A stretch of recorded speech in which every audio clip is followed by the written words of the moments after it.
കേരളത്തിലെ ശാന്തമായ ഒരു പട്ടണം.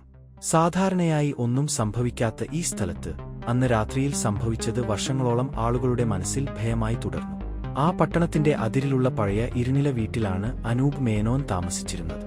38 വയസ്സ്. ഒരു സ്വകാര്യ ഫിനാൻസ് സ്ഥാപനത്തിലെ അക്കൗണ്ടന്റ്. ശാന്ത സ്വഭാവം, കൃത്യസമയത്ത് വീട്ടിൽ എത്തുന്ന ജീവിതം. നാട്ടുകാർക്ക് അനൂപ് ഒരിക്കലും സംശയിക്കപ്പെടേണ്ട ഒരാളായിരുന്നില്ല.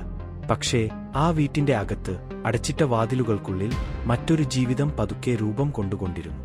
അനൂപിന്റെ ഭാര്യ രേവതി, 35 വയസ്സ്. മുൻപ് ഒരു സ്കൂൾ അധ്യാപിക. വിവാഹത്തിന് ശേഷം ജോലി ഉപേക്ഷിച്ച് വീട്ടിലിരുന്ന അവൾ ദിവസങ്ങൾ കടന്നുപോകുന്തോറും കൂടുതൽ മൗനത്തിലേക്ക് വഴുതി വീഴുകയായിരുന്നു. അയൽവാസികൾ പലപ്പോഴും കണ്ടത് ജാലകത്തിലൂടെ പുറത്തേക്ക് നോക്കി നിൽക്കുന്ന ഒരു സ്ത്രീയെ മാത്രം. ഒരു വ്യാഴാഴ്ച രാവിലെ അനൂപ് ഓഫീസിൽ എത്തിയില്ല. ഫോൺ വിളികൾക്ക് മറുപടിയില്ല. ഉച്ചയായിട്ടും വീട്ടിൽ നിന്ന് ഒരു ചലനവും കാണാനില്ലെന്ന് അയൽവാസികൾ ശ്രദ്ധിച്ചു. വൈകുന്നേരത്തോടെ വാതിലിൽ നിന്ന് ദുർഗന്ധം പുറപ്പെടാൻ തുടങ്ങി. പോലീസ് എത്തിയപ്പോൾ മുൻവാതിൽ അകത്തുനിന്ന് പൂട്ടിയ നിലയിൽ ആയിരുന്നു. പിന്നിലെ വാതിൽ തുറന്നപ്പോൾ അവർ കണ്ട കാഴ്ച അനുഭവസമ്പത്തുള്ള ഉദ്യോഗസ്ഥരെ പോലും നിശബ്ദരാക്കി. ഹാളിന്റെ നടുവിൽ ചോരയിൽ കുളിച്ച നിലയിൽ അനൂപിന്റെ മൃതദേഹം. തലക്ക് ഗുരുതരമായ പരിക്ക്. സമീപത്ത് രക്തം പുരണ്ട ഒരു ഇരുമ്പ് വടി. മരണസമയം ഏകദേശം 2 ദിവസത്തിനു മുൻപ്. വീട്ടിൽ രേവതി എവിടെയും ഇല്ലായിരുന്നു. ആദ്യ നിമിഷം തന്നെ പോലീസ് ഒരു നിഗമനത്തിൽ എത്തി. ഇത് ഒരു കവർച്ചയല്ല. അലമാരകൾ തുറന്നിട്ടില്ല. വിലയേറിയ വസ്തുക്കൾ എല്ലാം അവിടെയുണ്ട്. ഇത് വ്യക്തിപരമായ ഒരു കൊലപാതകമാണ്. രേവതിയെ കാണാതായതോടെ സംശയം സ്വാഭാവികമായി അവളുടെ മേൽ വീണു. അന്വേഷണം ആരംഭിച്ചു. അയൽവാസികളുടെ മൊഴികളിൽ നിന്ന് അനൂപും രേവതിയും തമ്മിൽ പതിവായി വഴക്കുണ്ടായിരുന്നുവെന്ന് വ്യക്തമായി. രാത്രിയിൽ ഉച്ചത്തിലുള്ള ശബ്ദങ്ങൾ, വാതിൽ അടിക്കുന്ന ശബ്ദങ്ങൾ, ചിലപ്പോൾ രേവതിയുടെ കരച്ചിൽ. അനൂപിന്റെ ഫോൺ പരിശോധിച്ചപ്പോൾ ഒരുപാട് നിയന്ത്രണ സ്വഭാവം കാണിക്കുന്ന മെസ്സേജുകൾ കണ്ടെത്തി. നീ എവിടെയായിരുന്നു? ആരോടൊപ്പം സംസാരിച്ചു? എന്നോട് കള്ളം പറയരുത്. അവ മെസ്സേജുകൾ ഒരു ഭർത്താവിൻ്റേതാണോ അല്ലെങ്കിൽ ഒരു ജയിലറിൻ്റേതാണോ എന്ന സംശയം പോലീസിനുണ്ടായി. അതേസമയം രേവതിയുടെ ബാങ്ക് അക്കൗണ്ട് പരിശോധിച്ചപ്പോൾ കൊലപാതകത്തിന് ഒരു ദിവസം മുൻപ് അവൾ വലിയൊരു തുക പിൻവലിച്ചതായി കണ്ടെത്തി.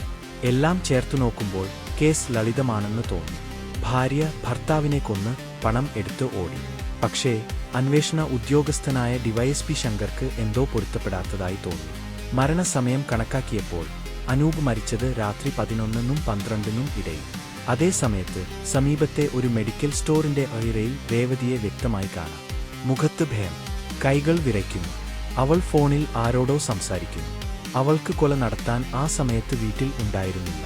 അന്വേഷണം തിരിഞ്ഞു. അനൂപിന്റെ ഓഫീസിലെ രേഖകൾ പരിശോധിച്ചപ്പോൾ വലിയ സാമ്പത്തിക ക്രമക്കേടുകൾ കണ്ടെത്തി. ചില അക്കൗണ്ടുകൾ വ്യാജം, ചില പേരുകൾ ഇല്ലാത്ത കമ്പനികൾ.